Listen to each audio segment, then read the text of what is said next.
तो हेलो मित्रों, हूँ छू हर्ष माडक અને ફરી એકવાર આપનું હાર્દિક સ્વાગત છે અમારી ગોરદાદા યુટ્યુબર નામની યુટ્યુબ ચેનલમાં। અને આજનો આપણો વિડીયો છે ભારતભર માટે પવિત્રમાં પવિત્ર તહેવારમાંનો એક તહેવાર એટલે ગણેશ મહોત્સવ। અને ગણેશ મહોત્સવની શરૂઆત ક્યાંથી થઈ અને કઈ રીતે થઈ તેનો ઇતિહાસ અમે આપ સમક્ષ આ વિડીયોમાં રજૂ કરવા જઈ રહ્યા છીએ। તો ચાલો આપણે આ વિડીયો શરૂ કરીએ અને સંપૂર્ણ માહિતી જાણવા માટે આ સંપૂર્ણ વિડીયો જોજો। અને હા, વિડીયો ગમ્યો હોય તો લાઈક, શેર અને સબસ્ક્રાઇબ કરવાનું ભૂલતા નહીં।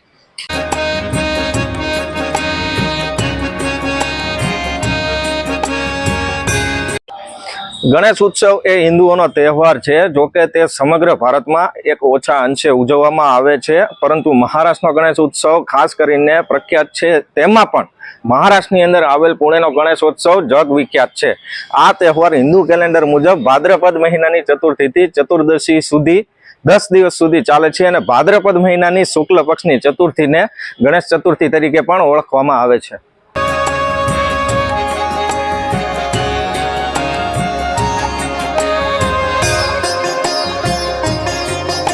ગણેશજીની પ્રતિષ્ઠા સમગ્ર ભારતમાં સમાન રીતે ફેલાયેલી છે।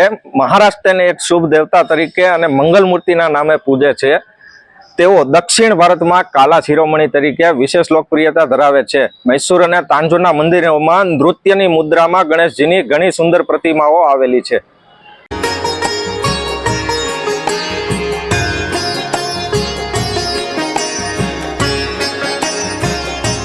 ભગવાન શ્રી ગણેશ હિન્દુઓના મુખ્ય પૂજાપાત્ર દેવ છે। હિન્દુ ધર્મમાં ગણેશજીનું વિશેષ સ્થાન છે।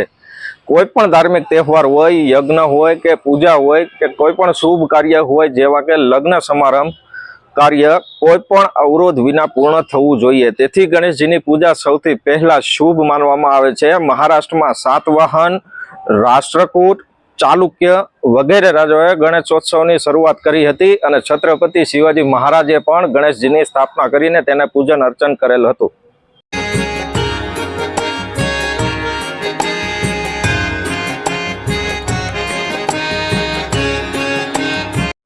તો ચાલો મિત્રો, હવે આપણે ગણેશોત્સવના થોડા ઇતિહાસ વિશે વાતો કરીશું। પેશવાઓએ ગણેશોત્સવને પ્રચાર કર્યો હતો। એવું કહેવાય છે કે પુણેમાં કસ્બા ગણપતિ તરીકે પ્રખ્યાત ગણપતિની સ્થાપના શિવાજી મહારાજની માતા જીજાબાઈએ કરી હતી, પરંતુ લોકમાન્ય બાળ ગંગાધર તિલકે ગણેશોત્સવને જે આકાર આપ્યો તે ગણેશજીને રાષ્ટ્રીય એકતાનું પ્રતીક બનાવ્યો હતો। તિલકના પ્રયત્નો પહેલા ગણેશ પૂજા પરિવાર પૂરતી જ મર્યાદિત હતી। પૂજાને સાર્વજનિક ઉત્સવનું સ્વરૂપ આપતી વખતે તે માત્ર ધાર્મિક વિધિઓ પૂરતું જ મર્યાદિત ન હતું, પરંતુ તે સ્વાતંત્ર્યની લડત સાથે પણ જોડાયેલું હતું। તેને અસ્પૃશ્યતા દૂર કરવા, સમાજને સંગઠિત કરવા અને તેને આંદોલનનું સ્વરૂપ પણ આપ્યું હતું।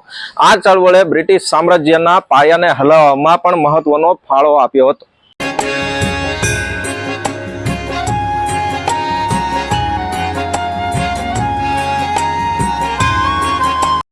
1893માં ગણેશોત્સવ નિમિત્તે લોકમાન્ય બાળ ગંગાધર તિલક દ્વારા કરાયેલું જાહેર વૃક્ષારોપણ હવે આજે વિશાળ વટ વૃક્ષનું સ્વરૂપ ધારણ કરી ચૂક્યું છે। 1893માં જ્યારે બાળ ગંગાધર તિલકજીએ સાર્વજનિક ગણેશ પૂજાનું આયોજન કર્યું, ત્યારે તેમનો ઉદ્દેશ્ય તમામ જાતિ અને ધર્મોને એક સમાન પ્લેટફોર્મ આપવાનો હતો કે જ્યાં દરેક વ્યક્તિ એક સાથે બેસીને ચર્ચા કરી શકે।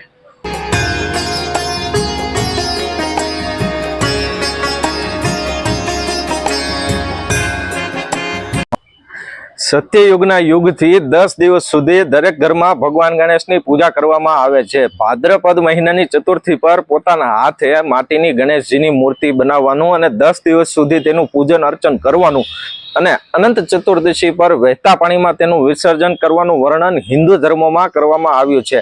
ગણપત્ય સંપ્રદાયના ગ્રંથોમાં પણ આ વસ્તુ જોવા મળે છે, પરંતુ ઉત્સવ દરેક ઘરમાં યોજવાની સાથે લોકોને એકત્ર કરવામાં અને સામાજિક એકતા બનાવવામાં અને અંગ્રેજો સામે એક સાથે ઊભા રહેવામાં ઉપયોગી થશે।